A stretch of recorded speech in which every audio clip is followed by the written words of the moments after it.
This is Letter from America. Today's topic is the CCC's Mugwazo slogan is scaring ZANU PF dizzy Pachinoi. CCC's campaign slogan Mugwazo is resonating with the rural Zimbabweans who form nearly 70% of the country's population. Mugwazo is a cooperative competition to finish ndima or area to be tilled. It mobilizes people into a productive performance without anyone taking unfair advantage over the other. Mugwazo is akin to Jakwara, where people in the community mobilize to help each other. For example, where a woman is a widow and has several children to take care of, people in the community will organize to have a jakwara and spend the day plowing her field. And the woman does not have to feed them. The women from the community will come with food to give to the farmers. At the end of the day, the widow's field is fully tilled, and people celebrate by having a party. That is the spirit and the essence of Mugwazo. In many ways, Mugwazo is a modern narrative of the wind of political change sweeping throughout Africa today. In contrast, ZANU PF campaign slogan, unlike that of CCC, is violence, intimidation, and the lack of accountability, something that goes against the grain of the Zimbabwean indigenous culture. The objective truth is you will gain respect and support from the Zimbabwean masses if you respect the local culture of civility, friendship, cooperative competition, even if you hold different ideas or opinions from each other. But you will not gain respect and support from Zimbabweans if you do as ZANU PF does every day: intimidate people, threaten, kill, rape, abduct, jail political opponents or innocent civilians. This is the spirit of Mugwazo. In many ways, Mugwazo is a modern narrative of the wind of political change sweeping through Africa today. People will vote for candidates who respect indigenous cultural values of peaceful cooperative competition. This scares ZANU PF a lot because this dizzy Pachinoi has for many years become separated from the culture of peaceful and friendly competition that the Zimbabwean indigenous culture demands. And now for breaking news. The newly formed opposition party has won the majority seats. The ruling party has won 0 seats in the recent elections. It sounds like CCC and ZANU PF. CCC is a newly formed party. ZANU PF is the ruling party. Therefore, the newly formed opposition party has won the majority seats, right? Well, yes and no, but not quite either. Yet this election result which was announced this week, is making ZANU PF very, very nervous and afraid. The reason why many people project that ZANU PF will lose next year's elections is the same as the reason why the ruling party in Lesotho lost in the just ended elections. However, unlike the ruling party in Lesotho accepting election defeat, ZANU PF has always had plans in place to stay in power regardless of the election results. In Lesotho, a newly formed party, the Revolution for Prosperity or RP, led by a businessman, swept to an overwhelming victory, just like the UPND in Zambia last year. This party was formed just in March last year, yet it defeated the ruling party All Basotho Convention or ABC, which had run the country of 2.14 million people since 2017. Yes, indeed. One can say the Lesotho ruling party was Monzoride in the elections. There is indeed a wind of change blowing across Southern Africa. The recently announced results referred to Lesotho. But the same wind of change seems to be blowing in favor of CCC in Zimbabwe. This party, CCC, which was formed in February this year, has won the majority of this year's by-elections throughout the country. ZANU PF can see and uncomfortably feel the trend in electoral politics in Africa. The opposition parties are getting more support from the youths who are dissatisfied with the ruling regimes. Youths throughout Africa are the vast majority of the population. In Zimbabwe, more than 70% of the population is under 20 years of age. The causes of frustration that youths in Lesotho, Zambia, and elsewhere feel are exactly the same as in Zimbabwe. Unemployment is very high, much higher than the figures coming from the government Zimstat, where anyone selling tomatoes, airtime, oranges is considered employed. ZANU PF knows only too well that it stands no chance in hell in winning the majority of the youth's votes in Zimbabwe. For this reason, ZANU PF is resorting to all measures to coerce the citizens to vote for it in the next elections. CCC's Operation Mugwazo, specifically targeting the rural population, is scaring ZANU PF. Mugwazo in the Shona culture means Ndimaya Sara, or the field remaining to be tilled. There is an egalitarian element built into Mugwazo. No one cheats, no one takes unfair advantage of others. Everyone is given an equal chance to finish their assigned Mugwazo. Mugwazo takes place in plain sight. That way, every participant can see how far ahead or behind others they are. Mugwazo is a peaceful cooperative competition. People engaged in Mugwazo exchanged humorous madimikira or jokes. At the end of the day, the winners help the losers to finish their ndima, and everybody goes home as a happy family and happy neighbors.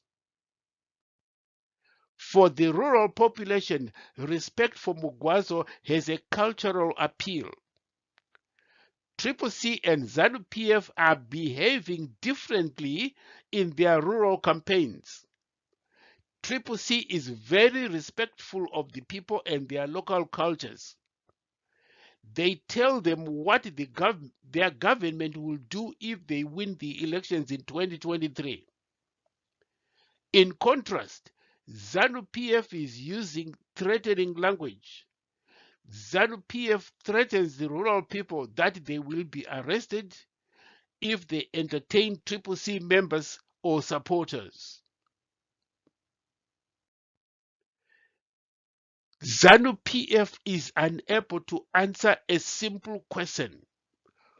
What have you done for Zimbabwe, specifically rural people, in the 42 years you have been in government? Rural life in Zimbabwe today has deteriorated significantly to below the Ian Smith Rhodesia days or years. And the rural people are the ones who will say so publicly.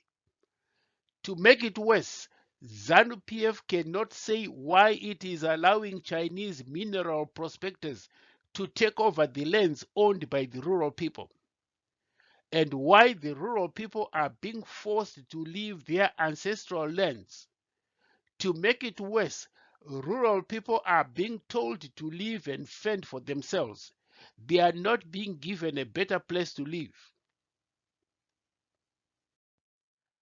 The situation in Zimbabwe was described in detail by the Zimbabwe Peace Project.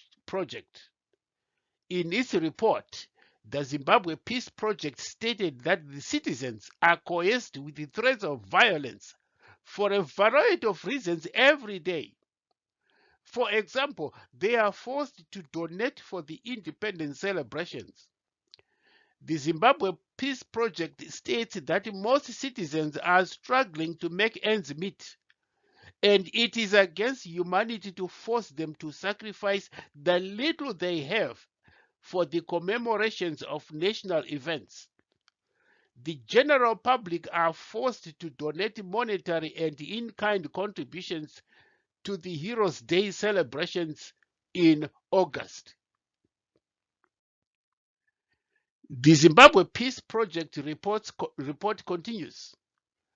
Threats to withhold government assistance were made to anyone who refused to participate or did so insufficiently. The ZPP documented numerous cases in August where the Zimbabwe Republic Police deliberately infringed on the liberties of citizens.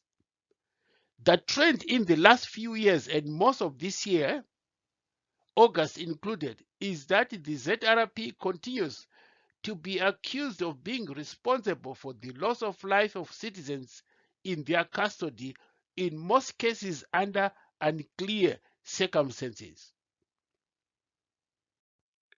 The police seem not to be sensitive to issues relating to disability.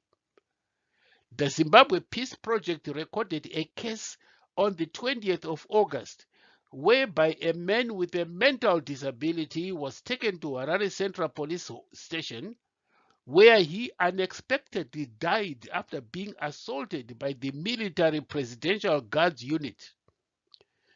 This is against Section 219 of the Constitution, which expressly provides their mandate as that of impartiality, patriotism, and of a national character. The Constitution provides for law enforcement agents to act professionally and desist from using force that is disproportionate. In addition, on 21 August, the Zimbabwe Electoral Commission hiked by 1,900% election fees to be paid by presidential and parliamentary candidates seeking to contest in the 2023 elections. Fees for presidential election candidates were hiked to $20,000 US, up from the 1,000 US dollars that was paid in the 2018 elections. The initiative by ZEC is a clear violation of civil and political rights in Zimbabwe. The tragedy of Zimbabweans has also been documented by a social media commentator, Ray Gwisai, who has outlined the trail of failures, broken promises, and acts of violence by ZANU PF since independence in 1980. Gwisai notes that the ZANU PF leadership is now aging. They are getting old, and yet they keep threatening and intimidating citizens with violence. He asks, if the aging ZANU PF keeps frightening people with what they call chimurenga or violence, will they survive if the youths retaliate? ZANU PF sometimes seems to forget that 70% or more of Zimbabwe's population are young people. Gwisai also asks why, since 1980, Zimbabwe has only one radio TV station, while in the region other SADC countries have got multiple and competing radio and TV stations. Why is the country's infrastructure, which was built during the Ian Smith's Rhodesia time, like buildings, roads, passenger train services, in such shambles? There are an infrastructure that was developed and left by Ian Smith. Why do ministers travel in expensive motorcades to officially open garbage bins, boreholes, water taps? Gwisai asks. He also asks, what happened to the once flourishing companies like Zisco, Zinasco, Bata, Shabani Mines? They were all doing a roaring business during the Ian Smith's time in Rhodesia. What happened to Ziatunga, a reference to Bulawayo during the times the city was bustling with industrial activities more than 42 years ago? Today, Bulawayo looks like a dead city. Gwisai also asks, what happened to the missing billions of dollars from Chiadzwa diamond mining? Mugabe himself said more than $15 billion was unaccounted for from the Chiadzwa diamond mines. Another question, were the victims of the devastating hurricane cyclone Idai ever helped? Were new houses built for them?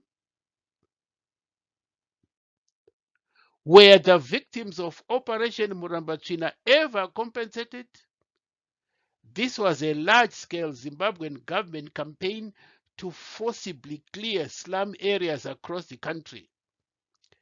The campaign started in 2005, and according to the United Nations estimates, it affected at least 700,000 people directly through the loss of their homes or livelihoods, and thus could have indirectly affected around 2.4 million Zimbabweans. Were these victims ever compensated at all? The Zimbabwe Anti-Corruption Commission has spent more than $3 million United States dollars. Why is no one in jail for corruption? Gwisai asks. Why are we told someone has been arrested for corruption only to see and learn that that person is free at his or her home? Is this a catch and release game on corruption? And why are Zimbabwe's jails full of human rights activists while the real criminals roam free? The criminals were involved in scandals that included Willowgate, GMB, drugs, and many others, Gwisai asks.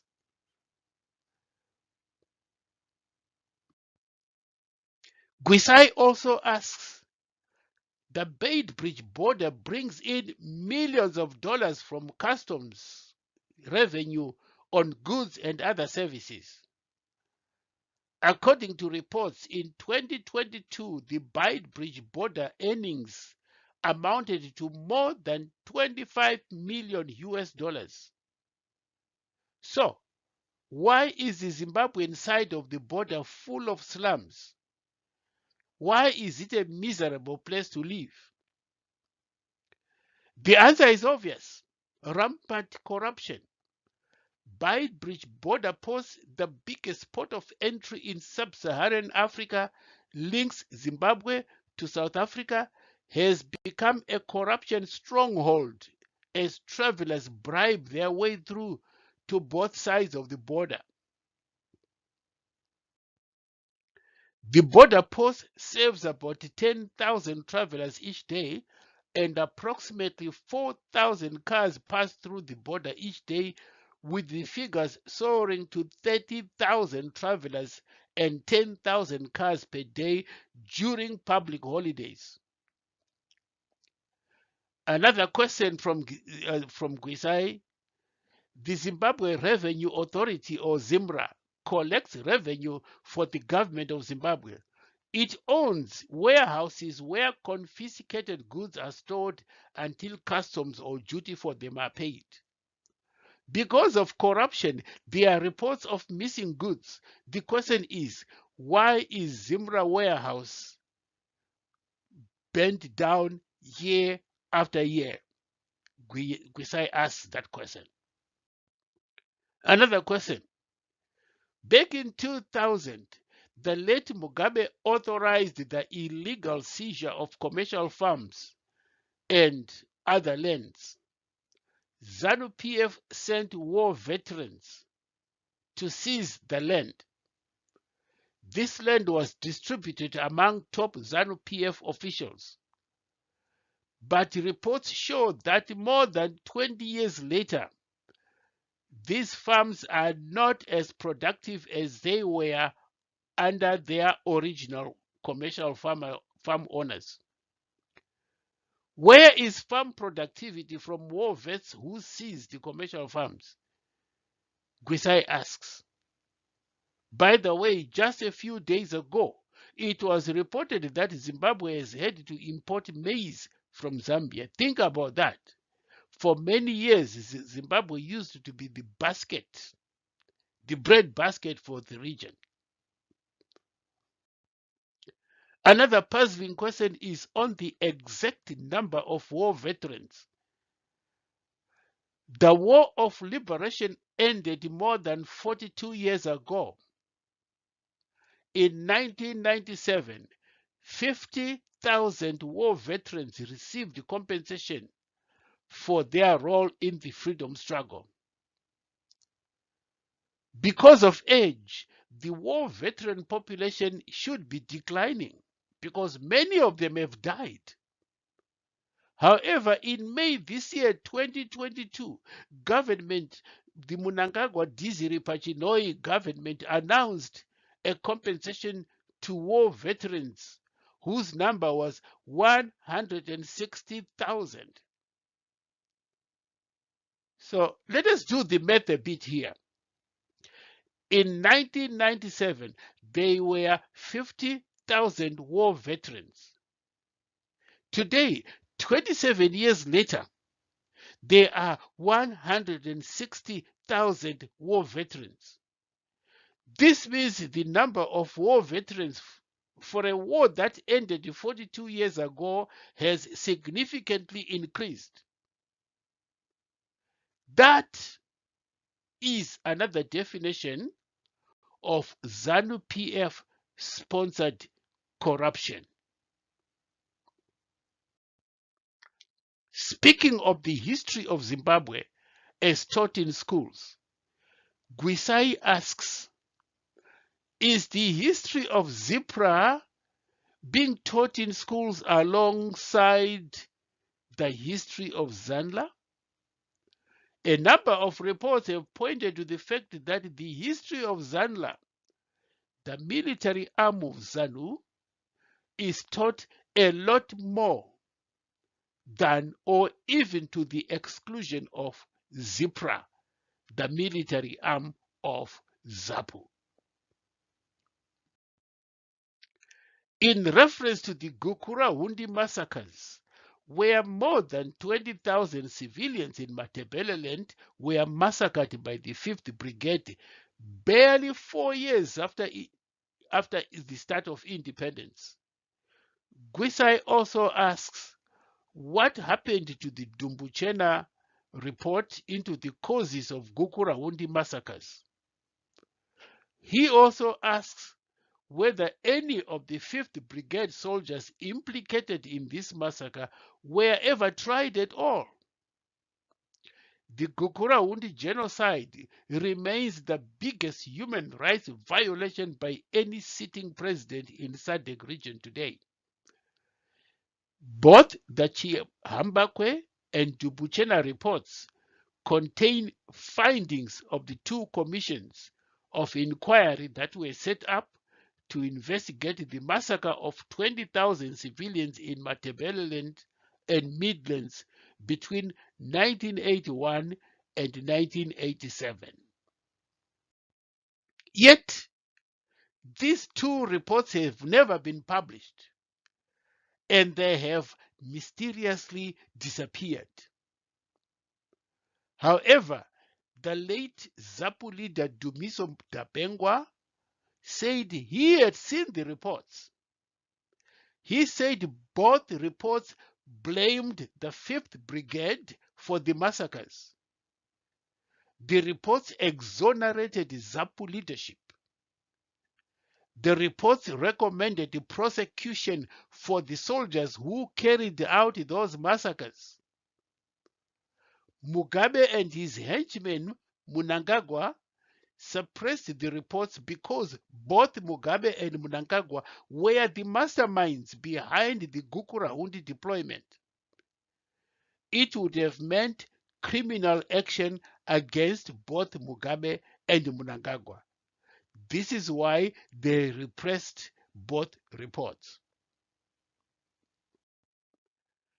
In what many saw as another misguided military adventurism, about 11,000 Zimbabwean soldiers were dispatched to the Democratic Republic of Congo on August 2, 1998, to assist the tottering regime of President the late Laurent Kabila to repel an attack by rebels backed by Rwanda and Uganda. This military involvement in DRC cost Zimbabwe more than $5 billion US.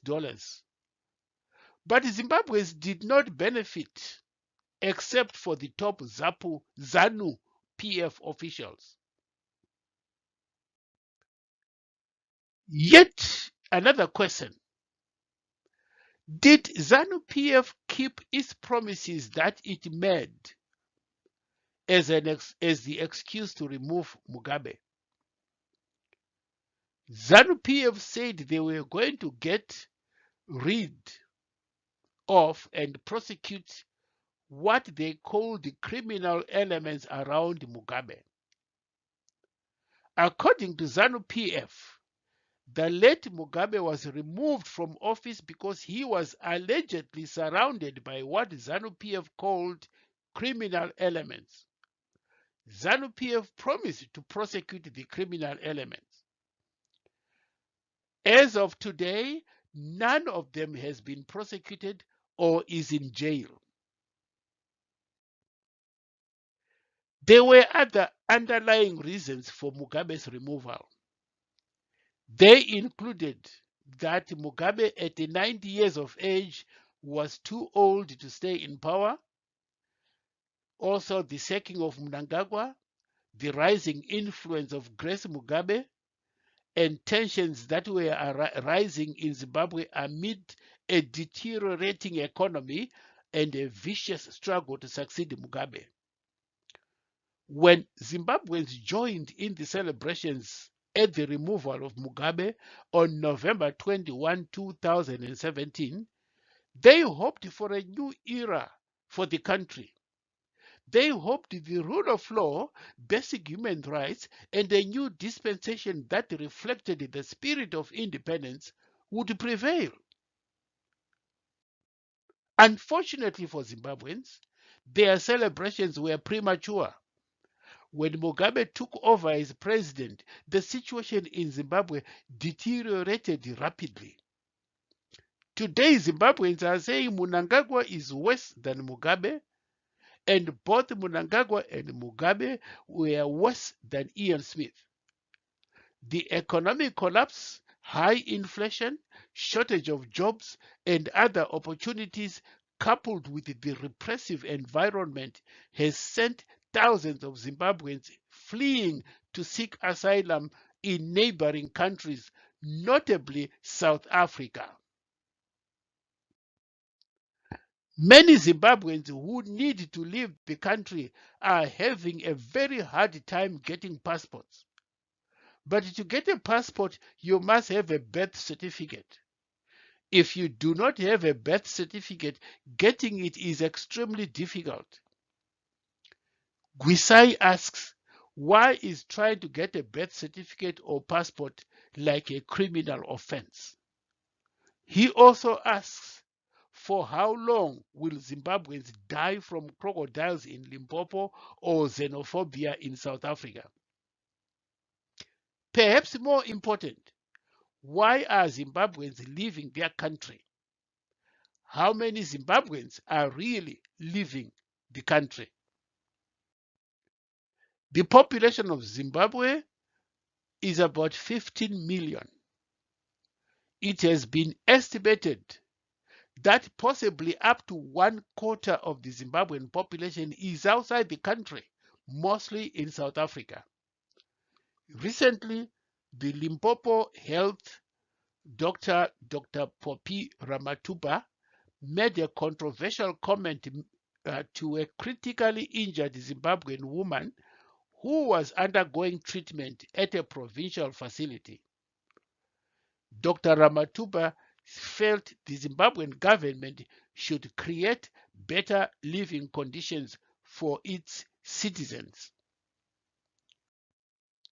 This is a tragedy of the Zimbabwean narrative. Mnangagwa and ZANU PF have failed to create better living conditions for the Zimbabweans in the country. However, Mnangagwa and ZANU PF have, through corruption, created better living conditions for the ZANU PF elite. Zimbabweans have no faith in the present regime. In the present regime, they will inevitably vote against ZANU PF. And like in previous elections, ZANU PF will simply refuse to give up power, something the ruling parties in Zambia and Lesotho have done after they lost to opposition parties. The big question for Zimbabweans is, what will you do next if your 2023 election is stolen? Will you just sit and wait for the next election in 2018? Or will you take the action that many youths are in other countries through mass protests? Or is it the case that the Zimbabweans who will remove ZANU PF from power are not born yet? Whatever is the case, remember again the following words. Zimbabweans should and must by now have learned the wise words of the former ZANU president, the late Ndabadingi Sithole. that Zimbabweans are their own liberators. Zimbabweans should also take heed of the words of Makomborero Haroziwishe when he said, "We Zimbabweans are many, they ZANU PF are few. We Zimbabweans are the ones we have been waiting for." This concludes today's broadcast of Letter from America, a weekly in-depth analysis of the situation in Zimbabwe. Thank you for listening.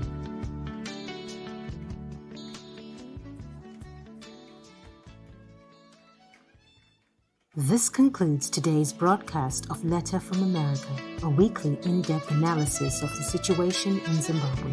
Thank you for listening.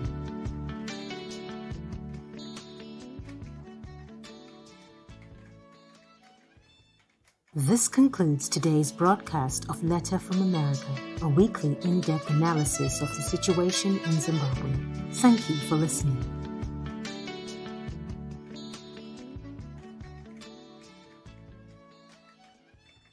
This concludes today's broadcast of Letter from America, a weekly in-depth analysis